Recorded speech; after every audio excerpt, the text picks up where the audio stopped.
अस्सलामुअलैकुम students. Financial accounting के अंदर हम अकाउंटिंग प्रिंसिपल्स पढ़ रहे हैं। अकाउंटिंग प्रिंसिपल के अंदर हम अकाउंटिंग कॉन्सेप्ट्स पढ़ चुके हैं, जबकि कन्वेंशंस ऑफ अकाउंटिंग या अकाउंटिंग कन्वेंशंस अभी रहती हैं।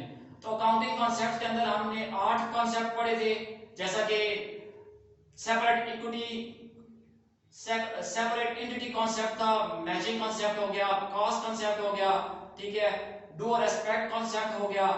तो इसी तरह हमने 8 पढ़े थे।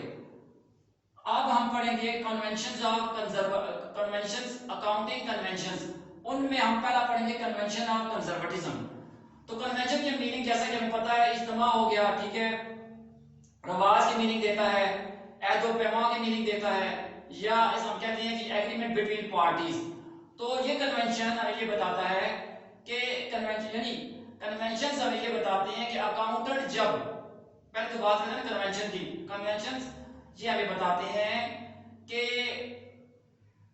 अकाउंटेंट जब कभी भी फाइनेंशियल इंफॉर्मेशन कम्युनिकेट करेगा या फाइनेंशियल स्टेटमेंट बनाएगा तो उसे कुछ कस्टम्स या ट्रेडिशंस को फॉलो करना होगा। उसे कुछ कस्टम्स या ट्रेडिशंस को फॉलो करना होगा। उनको मद्देनजर रखकर फाइनेंशियल स्टेटमेंट को तैयार करेगा, जिसमें से एक ये है हमारे पास की कन्वेंशन ऑफ कंजर्वेटिज्म। इस कन्वेंशन में ये बात कही गई है, देखें जैसा कि पहले देखें, this convention means a caution approach और पॉलिसी ऑफ प्ले सेफ। ये कॉशन अप्रोच है। ये कन्वेंशन मीनिंग देता है कॉशन अप्रोच के या पॉलिसी ऑफ प्ले सेफ। कहते हैं कि बिजनेस के कोई भी बिजनेस अगर ट्रांजैक्शन होती है तो उसके साथ बिजनेस यानी बिजनेस के अंदर जब ट्रांजैक्शन होती है तो अनसर्टेनिटीज और रिस्क उनके साथ साथ होते हैं, ठीक है। अगर ऐसा है, ठीक है, तो हमने उसको अभी से ही कंसिडर कर लेना है। ये बात अकाउंटेंट को कही गई है कि अगर आपको कुछ यानी आपको कुछ लॉस होने का या कोई नुकसान होने का चांस है, ठीक है, जो ट्रांजैक्शन हुई आपके पास, तो आप उसको अभी से ही कंसिडर कर लें, उसको अभी से ही अपनी बुक्स ऑफ अकाउंट्स में ले आए, ठीक है। इस कन्वेंशन को सामने रखकर हम क्या करते हैं कि अपनी जो इन्वेंट्री होती है, इस कन्वेंशन की वजह से हम अपनी इन्वेंट्री को कॉस्ट और मार्केट वैल्यू यानी जिस पे खरीदी है या उसकी जो मार्केट वैल्यू होती है, which ever is less, cost या मार्केट वैल्यू जिसमें दोनों में से जो कम होती है उस पे हम अपने उसको लेते हैं, अपनी इन्वेंट्री को लेते हैं, ठीक है। कॉस्ट प्राइस या मार्केट प्राइस जो दोनों में से जो कम हो।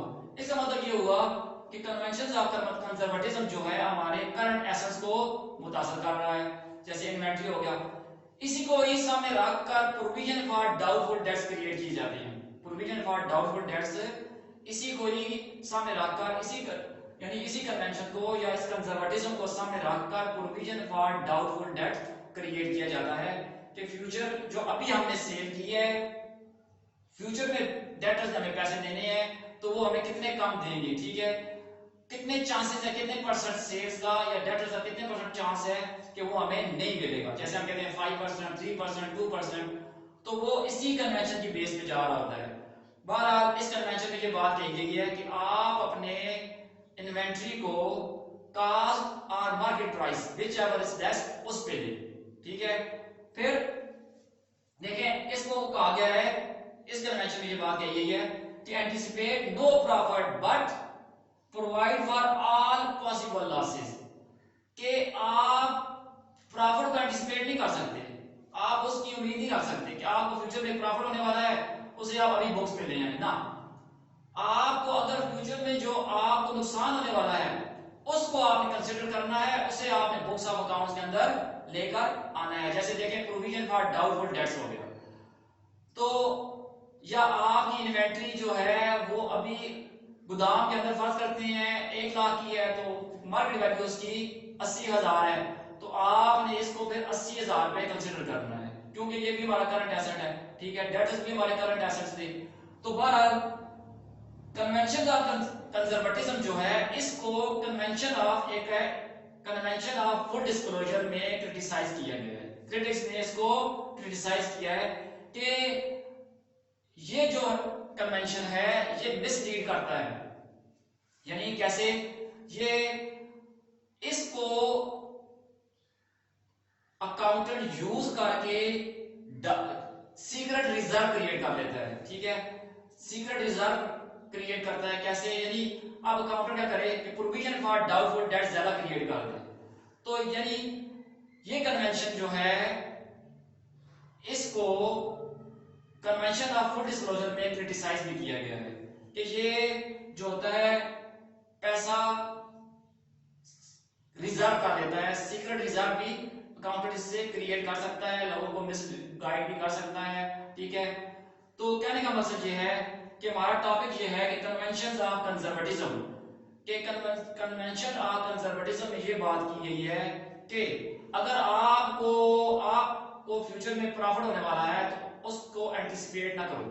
हाँ, लॉस होने वाला है तो उसको कंसिडर करो, उसको एंटिसिपेट ठीक है करो, यानी उसको कंसिडर करो। आप प्रॉफिट को एंटिसिपेट नहीं कर सकते, लॉसेस जितने भी होंगे उनको आप कंसिडर करेंगे, उनको आप अपने पास उनको उस लॉस अपने पास रिकॉर्ड कर लेंगे। जैसे कि अभी हम कहते हैं कि डेट सेल की है तो डेट तो सेल तो इस साल की है, पैसे लॉस तो अगले साल होने वाला है, तो मगर हमें करते हैं कि इसी साल के रेवेन्यू में से उसको प्रोविजन फॉर डाउटफुल डेट्स को माइनस कर देते हैं। तो उम्मीद है कि कन्वेंशन ऑफ कंजर्वेटिज्म का आपको पता चला होगा कि ये क्या कहता है। ये कहता है this convention means caution approach है और पॉलिसी ऑफ प्ले सेफ है कि आप अपने आप को सेव करें और कोई लॉस होने वाला है तो उसको कंसीडर करें। अपनी इन्वेंटरी को मार्केट या कॉस्ट वैल्यू दोनों में से विच एवर इज लेस उस पे अपने पास बॉक्स में लिखें। तो उम्मीद है कि आपको कन्वेंशन ऑफ कंजर्वेटिज्म की समझ आ गई होगी। शुक्रिया जी।